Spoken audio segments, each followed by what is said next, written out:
Halo, perkenalkan saya Pinastiara Boruna Pitupulu dengan NIM 211501058 dari Prodi S1 Farmasi Fakultas Farmasi Universitas Sumatera Utara.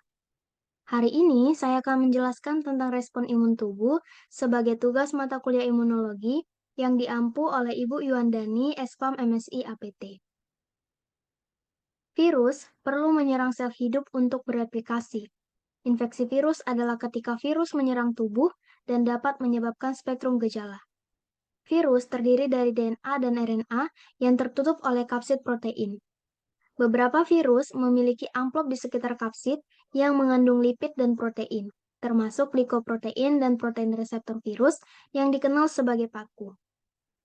Virus menggunakan protein permukaan dalam kapsid atau glikoprotein dalam amplop untuk menempel pada sel inang. Setelah memasuki sel, virion mengubahnya menjadi pabrik virus. Virus akan memanfaatkan pembentukan protein inang dan fungsi replikasi digunakan untuk merakit menjadi virus baru. Beberapa salinan virus dilepaskan dari sel inang dan menyebar ke sel terdekat di mana mereka mengulangi siklusnya. Jadi bagaimana strategi yang digunakan sistem kekebalan untuk mencegah atau mengekang virus? Jadi ada yang disebut dengan respon imun. Respon imun adalah respon yang ditimbulkan dari sel-sel dan molekul penyusun sistem imunitas terhadap substansi asing atau antigen. Dapat juga kita artikan sebagai respon tubuh dalam urutan tahap yang kompleks untuk mengeliminasi antigen yang melibatkan berbagai macam kompleks sel dan protein, terutama sel makrofag, sel limfosit, komplemen, dan sitonin yang saling berinteraksi. Respon pertama terhadap virus adalah respon bawaan dengan onset cepat. Beberapa mekanisme yang terlibat dalam imunitas bawaan adalah interferon, sel pembunuh alami, dan sel penyaji antigen. Ketika virus menginfeksi sel, sel memproduksi yang namanya interferon, di mana interferon ini merupakan jenis sitokin. Interferon bertindak sebagai sel peringatan ke sel tetangga.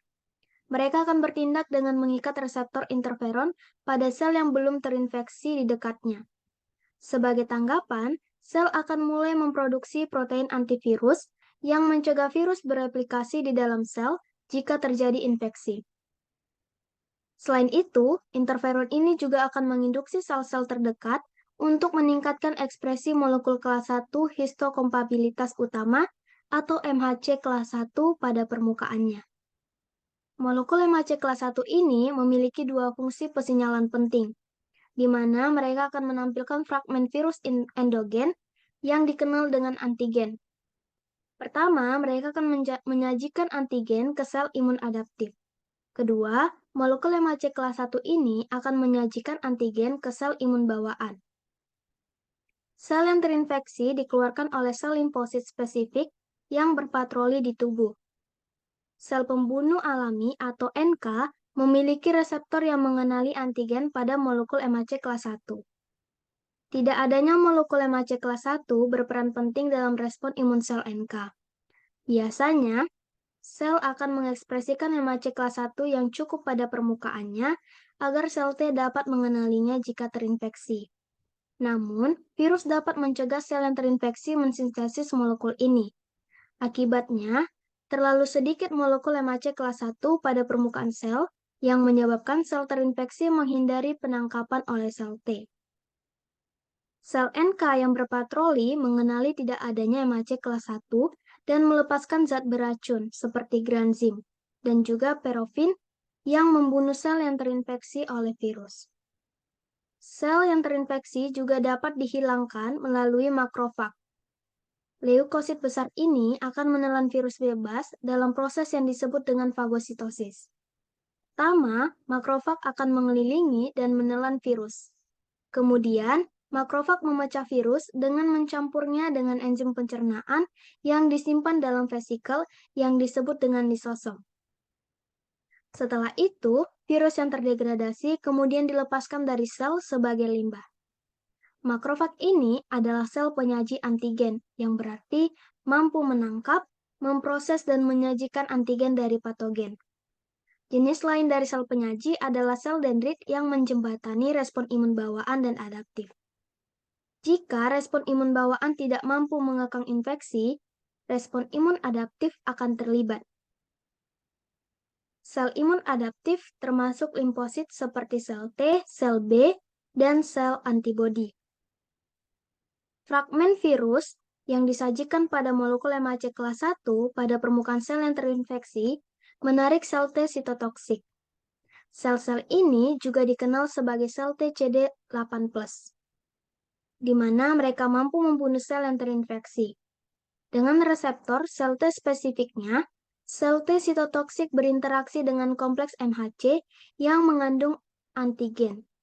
Sebagai tanggapan, kompleks akan melepaskan faktor sitotoksik yang menginduksi lisis atau apoptosis, yaitu kematian sel terprogram dari sel yang terinfeksi. Makrofag kemudian menelan sel yang mati dan melepaskannya sebagai limbah. Sel B juga melawan antigen virus.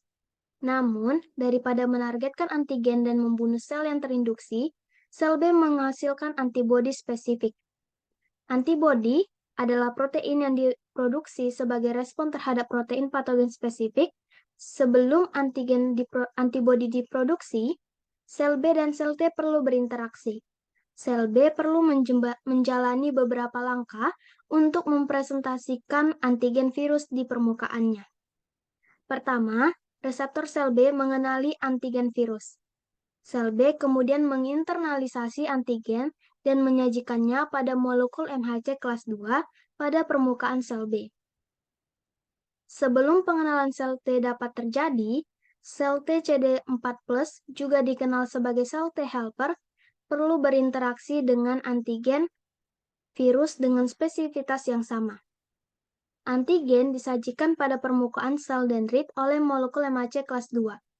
Seluruh proses ini disebut dengan priming dan merangsang pematangan CD4+.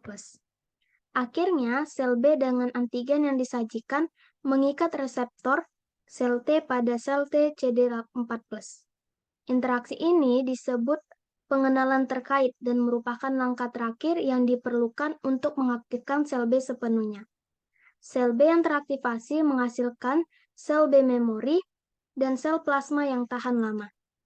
Jenis lain dari sel kekebalan yang tahan lama adalah sel T memori, yaitu sel T khusus yang tetap berada di dalam tubuh setelah diproduksi selama respon imun bawaan. Sel-sel memori memastikan respon yang cepat dan efektif ketika tubuh kembali terpapar virus tertentu, dan biasanya memberikan kekebalan protektif yang bertahan lama. Yang penting, sel T memori akan membentuk dasar-dasar memori imunologis, kemampuan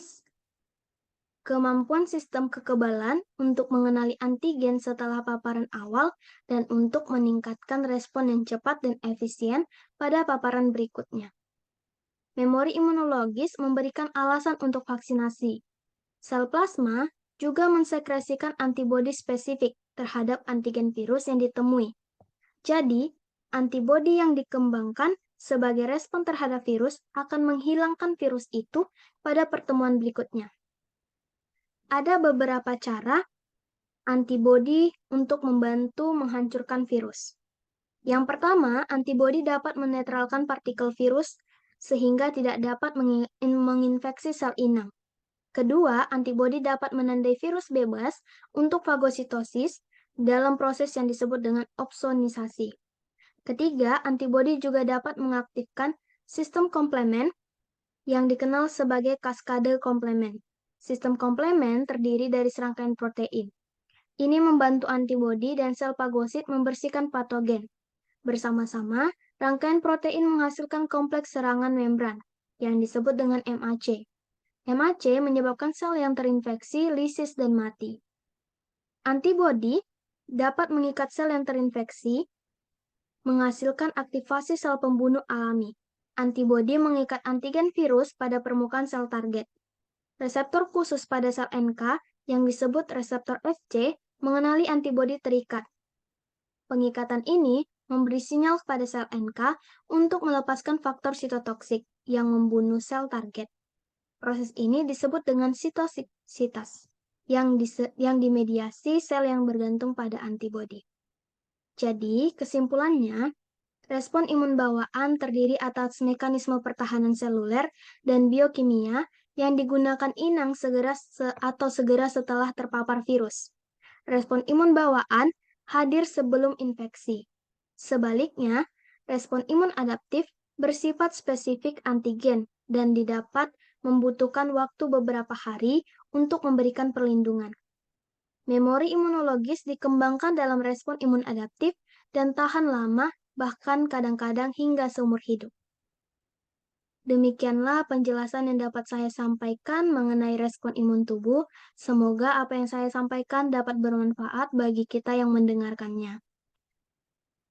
Akhir kata, saya mohon maaf apabila ada kesalahan dan saya ucapkan terima kasih.